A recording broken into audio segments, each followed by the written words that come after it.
Orient bell tiles studio से आप देख रहे हैं एबीपी न्यूज। नमस्कार, एबीपी न्यूज पर हाजिर हूं मैं रुमाना इसार खान। शाम के 4 बज रहे हैं, वक्त मातृभूमि का हो गया है। मातृभूमि मतलब वो बुलेटिन जो आपको दिन भर की खबरों से अपडेट कराता है, एक भी खबर नहीं छूटने की गारंटी देता है। शो में खबरें विस्तार से भी होती हैं और खबरें फटाफट अंदाज से भी होती हैं। तो विस्तार से आज जिन खबरों को लेकर हम चर्चा करेंगे, बताते हैं आपको उनके बारे में। ये 4 बड़ी खबरें पहले आपके सामने।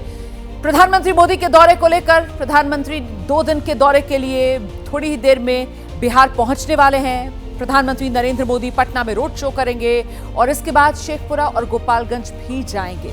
दूसरी बड़ी खबर देश की शान में और इजाफा करने वाली, क्योंकि रक्षा मंत्री राजनाथ सिंह ने ऐलान किया कि एक दिन तो पीओके खुद भारत में आ जाएगा। दिन की तीसरी बड़ी खबर तेज प्रताप यादव के समर्थकों को चिंता में डाल सकती है, क्योंकि तेज प्रताप का साथ देने पर अनुष्का यादव के भाई आकाश यादव को आरएलजेपी से 6 साल के लिए निष्कासित कर दिया गया है। और चौथी बड़ी खबर है पाकिस्तान की पोल खोलने वाली, क्योंकि वहां की एक्ट्रेस ने दावा कर दिया पाकिस्तान परमाणु बम की बात करता है, जबकि उनके पास नहाने तक के लिए पानी बचा नहीं है।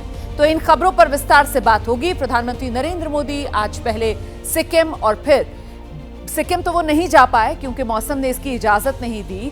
वीडियो कॉन्फ्रेंसिंग के जरिए सिक्किम एट 50 कार्यक्रम में वो जुड़े, लेकिन बंगाल दौरे के लिए वो पहुंचे। पश्चिम बंगाल के अलीपुर द्वार से प्रधानमंत्री मोदी ने आतंकवाद को लेकर पाकिस्तान को चेतावनी दी और वहीं अपने संबोधन के दौरान बंगाल में करप्शन और हिंसा को लेकर भी निशाना साधा है। प्रधानमंत्री नरेंद्र मोदी के बयान पर अब ममता बनर्जी की तरफ से पलटवार किया गया है। ममता बनर्जी कह रही है ऑपरेशन सिंदूर का राजनीतिकरण करना गलत। साथ ही ममता ने कहा बीजेपी का ऑपरेशन बंगाल बोलना भी गलत है।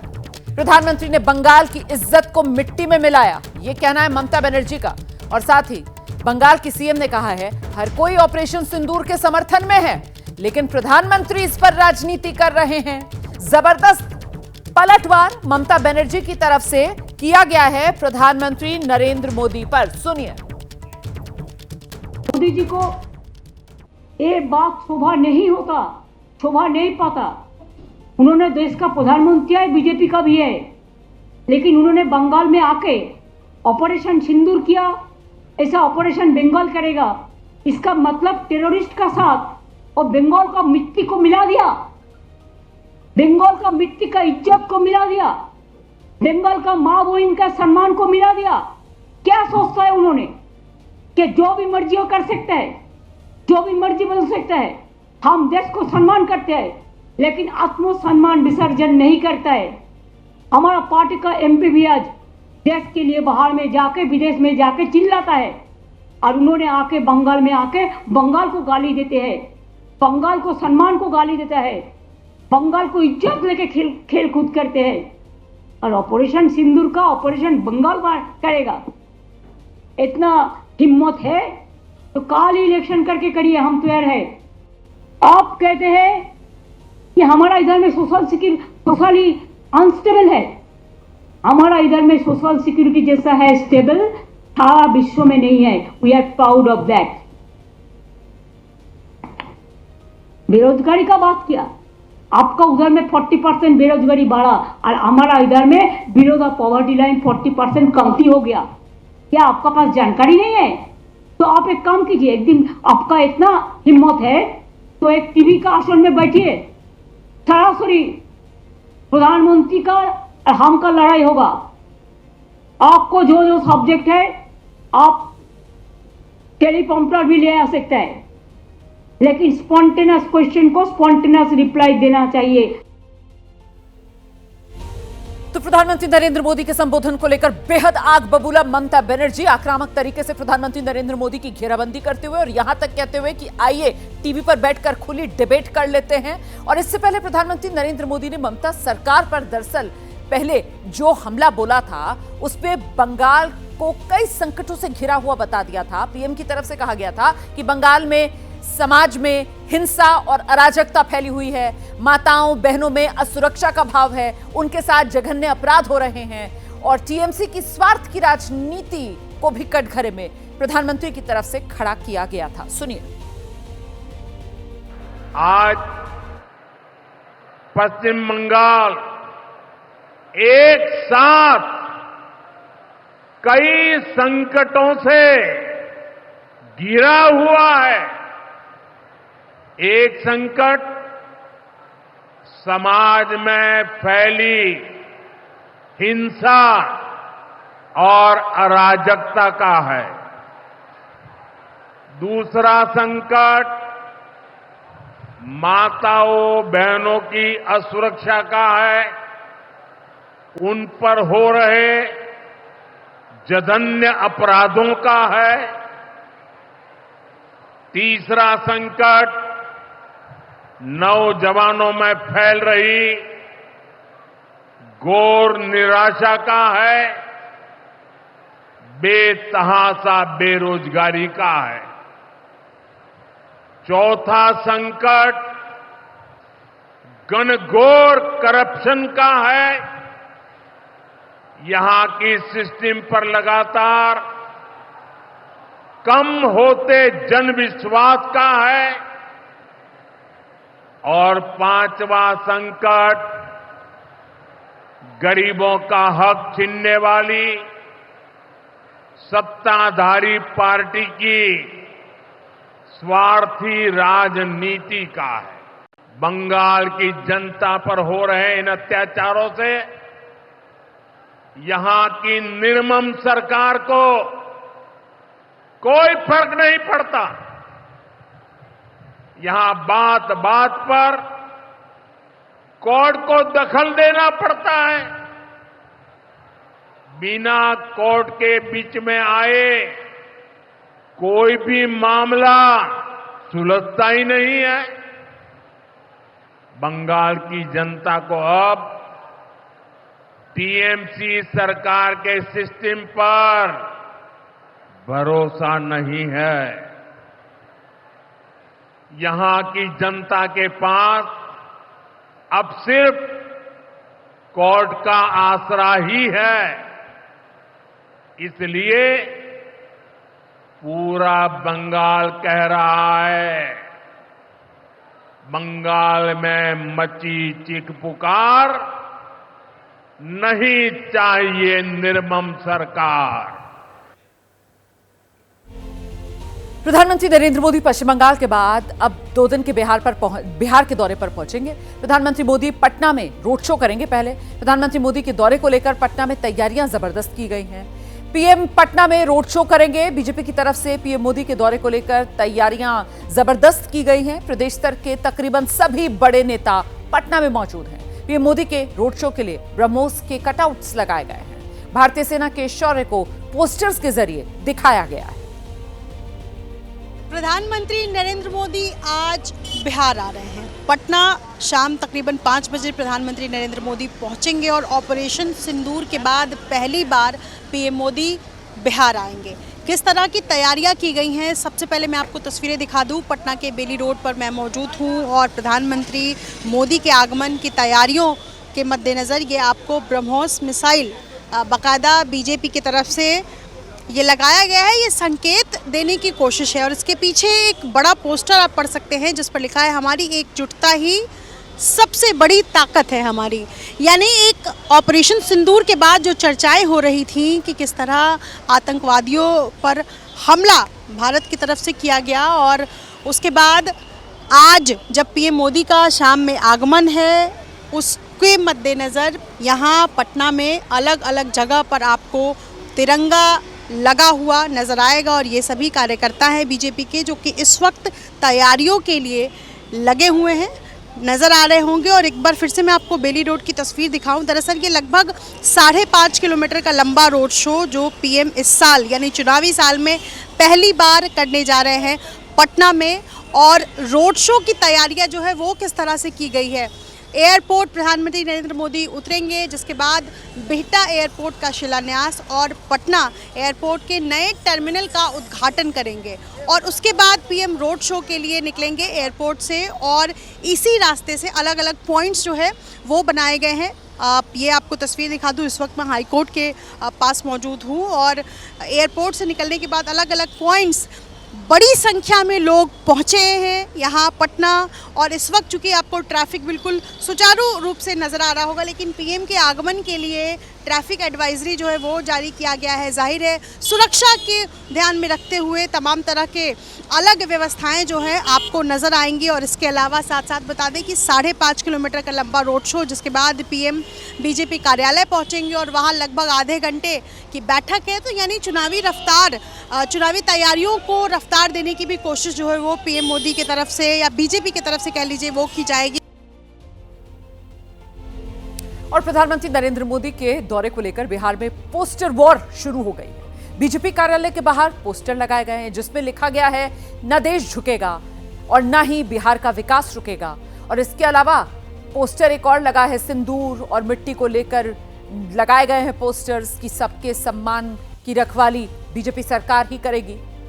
लेकिन वहीं दूसरी तरफ आरजेडी की तरफ से जो पोस्टर्स लगाए गए हैं उसके जरिए वो पोस्टर वॉर, आरजेडी ने पार्टी दफ्तर से लेकर जगह जगह पोस्टर चिपका किए जिसमें पीएम मोदी के साथ सीएम नीतीश कुमार की तस्वीर लगाई गई और नीतीश के 20 साल के कार्यकाल पर सवाल उठाए गए हैं। डबल इंजन की सरकार को फेल इन पोस्टर के जरिए आरजेडी करार दे रही है। यह है बिहार में पोस्टर वॉर। चेहरे आरजेडी की तरफ से जो पोस्टर लगाए गए हैं उसमें प्रधानमंत्री नरेंद्र मोदी और मुख्यमंत्री नीतीश कुमार, राज्य सरकार से लेकर केंद्र सरकार तक की घेराबंदी आरजेडी की इन पोस्टर्स में की जा रही है। और वहीं दूसरी तरफ प्रधानमंत्री नरेंद्र मोदी के स्वागत को लेकर जो पोस्टर्स लगाए गए हैं उसमें ऑपरेशन सिंदूर से लेकर देश और बिहार की जो तरक्की हो रही है उसकी बात कही जा रही है। यही है पोस्टर वॉर का मिजाज।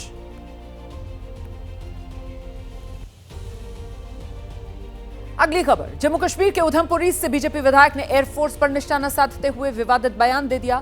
ऑपरेशन सिंदूर का जिक्र करते हुए विधायक रणवीर सिंह पठानिया ने उधमपुर एयरफोर्स स्टाफ को नालायक तक कह डाला। ऑपरेशन सिंदूर के दौरान दुनिया ने भारतीय सेना का शौर्य देखा। देश के जवानों ने सीमा पार आतंकी ठिकानों को नष्ट कर 100 से ज्यादा आतंकियों को मार गिराया। फिर भी बीजेपी विधायक रणवीर सिंह पठानिया वायुसेना पर सवाल उठा रहे हैं। ऑपरेशन सिंदूर के दौरान सबके ध्यान में एयरफोर्स स्टेशन में क्या हुआ? नालायकी होगी इनकी, सोए होंगे ये लोग, हमारा तो कोई कसूर नहीं है। एयरफोर्स के एक नोटिस के बाद पठानिया ने वायुसेना पर विवादित टिप्पणी की। नोटिस में एयरफोर्स स्टेशन के साथ लग रही सड़क के किनारे अवैध दुकानों और घरों को खाली कराने के निर्देश दिए गए थे। लेकिन विधायक पठानिया का दावा है कि नोटिस कानून के मुताबिक गलत है। इस जमीन के मालिक आज भी हम हैं। हमारी मालिक वाली जमीन में पहले वो 34 फुट थी, अब आप 50 फुटों से गिन रहे। विधायक ने दावा किया कि बिना मुआवजा के लोगों ने एयरफोर्स के लिए अपनी जमीन दी, लेकिन अब लोगों से पूछे बिना उनकी जमीन हड़पने की कोशिश हो रही है। बीजेपी विधायक ने इस नोटिस के खिलाफ कानूनी लड़ाई लड़ने का ऐलान किया। तो एक तरफ बीजेपी विधायक बयान जो दिया है उन्होंने, उस पर सियासी संग्राम छिड़ा हुआ है और वहीं जम्मू कश्मीर के बीजेपी अध्यक्ष सतपाल शर्मा ने विधायक रणवीर पठानिया से बातचीत की है। सतपाल शर्मा ने एबीपी न्यूज से बातचीत में कहा, विधायक ने कहा कि उनके बयान को तोड़ मरोड़ कर पेश किया गया है।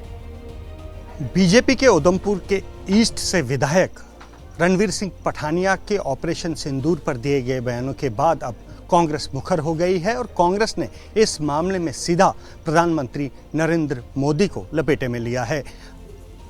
कांग्रेस की प्रवक्ता रागिनी नायक ने यह कहा है कि एक चुटकी सिंदूर की कीमत तुम क्या जानो मोदी बाबू। इस पर बात करने के लिए हमारे साथ बीजेपी के जम्मू कश्मीर के अध्यक्ष सत शर्मा जी हैं। सत जी, आपने भी वो वीडियो सुना होगा जिस तरह से आप ही के एक विधायक ने ऑपरेशन सिंदूर पर बातें की हैं, क्या प्रतिक्रिया दी?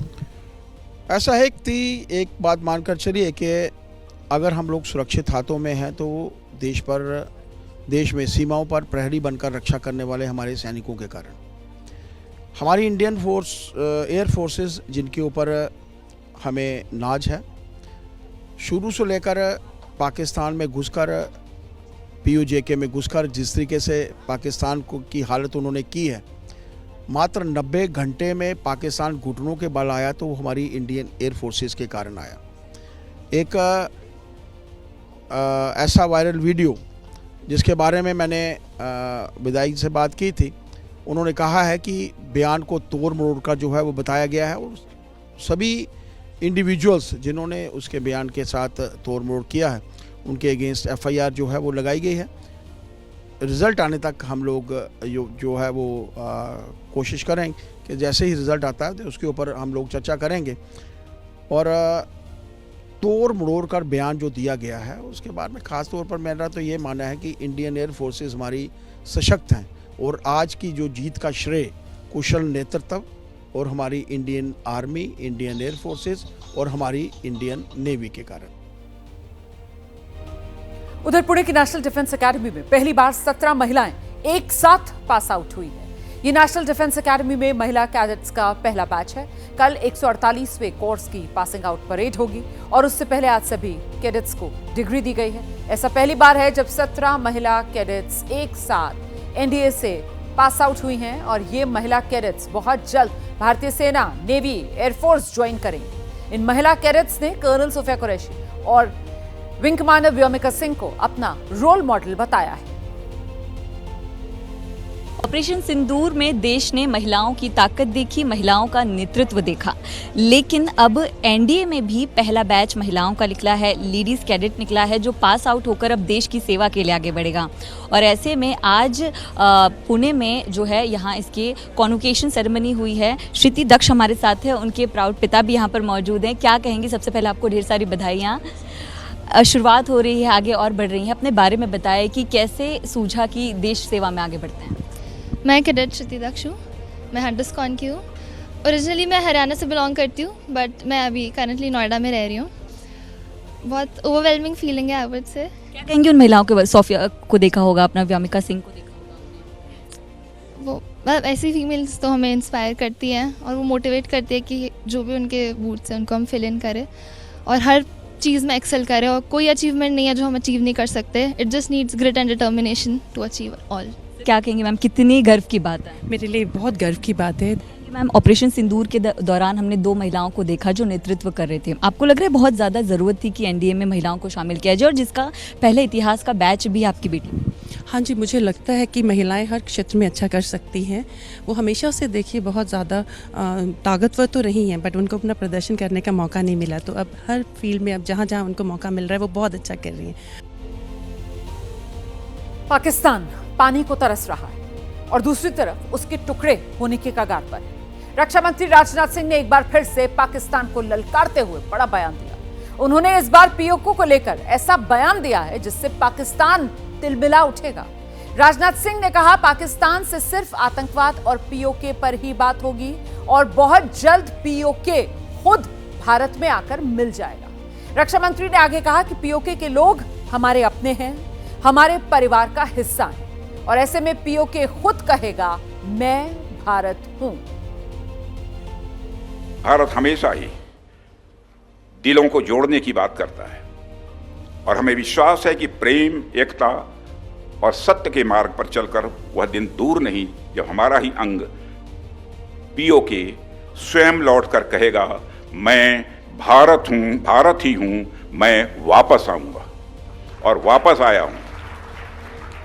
मैं भारत ही हूं, मैं वापस आया हूं, यह पीओके कहेगा। ऐसा मेरा पक्का विश्वास है और हमें यह पूर्ण विश्वास है कि हमारे वो भाई जो आज हमसे भौगोलिक और राजनीतिक रूप से अलग हैं, वो भी अपने स्वाभिमान, आत्मा की आवाज और स्वेच्छा से भारत की मुख्य धारा में कभी न कभी जरूर वापस लौटेंगे। सिंधु जल समझौता स्थगित होने के बाद इसका असर पाकिस्तान में दिख रहा है। पाकिस्तान अब बूंद बूंद पानी को तरस रहा है। हालात तो ये हो गए कि उसके एयरपोर्ट पर पानी नहीं है। पाकिस्तान के कराची एयरपोर्ट पर पानी नहीं। पाकिस्तान ही की अभिनेत्री हैं हिना ख्वाजा, उन्होंने ही यह सच दुनिया को बताया है और बताया कि लोग कैसे कराची इंटरनेशनल एयरपोर्ट पर बूंद बूंद पानी को तरस रहे हैं। कराची एयरपोर्ट के वॉशरूम में पानी नहीं है, इसकी वजह से महिलाएं, बच्चे, बुजुर्ग परेशान हैं। लोग वुजू नहीं कर पा रहे, नमाज नहीं पढ़ पा रहे। उन्होंने सवाल उठाया पाकिस्तान नए प्रोजेक्ट पर तो काम कर रहा है लेकिन अफसोस कराची एयरपोर्ट पर पानी ही नहीं है। हमारा ऐसा हाल क्यों है? ये पाकिस्तान की अभिनेत्री सवाल पूछ रही हैं अपनी सरकार और अपने सिस्टम से। यहाँ कराची के इंटरनेशनल एयरपोर्ट पे खड़ी हूँ और आज के दिन जबकि हमें पाकिस्तान की अचीवमेंट्स को सेलिब्रेट करना चाहिए, मैं ये देख रही हूँ कि यहाँ पर किसी भी वॉशरूम में पानी नहीं है। लोग वजू करना चाह रहे हैं, नमाज पढ़ना चाह रहे हैं, बच्चों को लेकर वॉशरूम जाना चाह रहे हैं और पानी नहीं है। हमारे एयरपोर्ट्स का, हमारे इंस्टीट्यूशंस का, हमारे सिस्टम्स का ये हाल क्यों हो गया है? और कोई इस चीज़ को मानने के लिए राजी नहीं है कि ये गलतियां हैं जिनको ठीक करने की जरूरत है। ये दिक्कत पाकिस्तान के ही लोग अब इस दुनिया के सामने रख रहे हैं कि गलतियां हैं, लेकिन कोई मानने को तैयार नहीं है। ये हाल क्यों हो गया है पाकिस्तान का? ये पाकिस्तान के लोग सवाल पूछ रहे हैं, जवाब दे अब उनकी सरकार और सेना सामने आकर। और आइए अब आपको एक चौंकाने वाली खबर बता देते हैं। खबर उत्तर प्रदेश के संभल से आई, जहां बहू की हत्या करने की सनक में एक ससुर ने अजीबोगरीब तरीका अपनाया। एक बुजुर्ग पर अपनी घर की बहू की हत्या की कोशिश का आरोप लगा। आरोप है कि हत्या की नियत से ससुर चाकू लेकर बहू के मायके में घुस गया। लेकिन सबसे चौंकाने वाली बात कि अपनी पहचान छिपाने के लिए ससुर ने बुर्का पहन रखा था। बुजुर्ग ने अपनी पहचान छिपाने के लिए सलवार सूट के ऊपर बुर्का पहना। बहू के मायके वालों ने बुजुर्ग को मौके पर पकड़ लिया और चाकू के साथ उसे पुलिस के हवाले कर दिया। पुलिस ने अब इस मामले में मुकदमा दर्ज किया है, जांच शुरू कर दी है।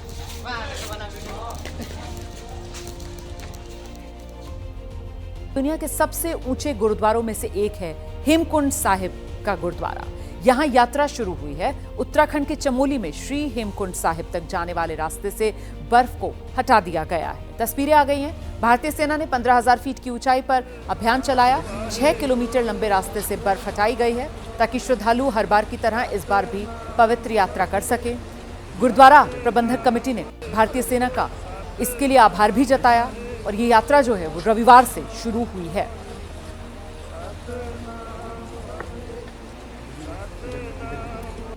तो 15,000 फीट की ऊंचाई पर यह अभियान चलाया गया है। श्री हेमकुंड साहिब जाने के लिए यात्रा का जो रास्ता है उसे सेना के जवानों ने बर्फ हटाकर साफ कर दिया।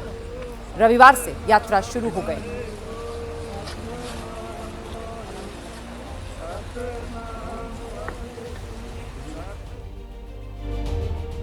मातृभूमि देख रहे थे आप, मुझे इजाजत दीजिए।